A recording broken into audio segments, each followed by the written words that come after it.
واقعا من کسی پیدا نمی‌کنم تو بازیگرا که به اندازه تو وقتی مصاحبه میکنه حرفش واسه مردم جذاب باشه و تیکه تیکه حرفاش دیگه میره که تبدیل بشه به مثل. لذت میبرم از زیستن، حتی به غلط. پشیمونی یعنی چی؟ زندگی کردم اون لحظه رو، وجود داشتم به غلط. اصلا کی تعیین میکنه درست و غلط چیه؟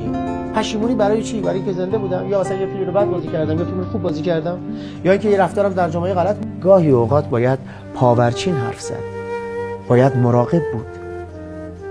شاید کسی پشت اون شیشه نازک شکسته داره زندگی میکنه. ناملایمات آدم رو میسازه، ابعاد آدم رو گسترش میده.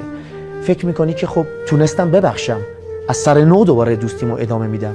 یعنی اگر من از شما گلایه نداشته باشم و دوستی کنم کاری نکردم. اما اگر یک وقتی دلم شکست، رفتم یه نفس عمیق گرفتم، گفتم مهم نیست، پیش رابطه ما کوچیکه، اون رو هضمش کردم، از سر نو پیش شما اومدم و شما به این واقف بشی میگی این رابطه معنی میده.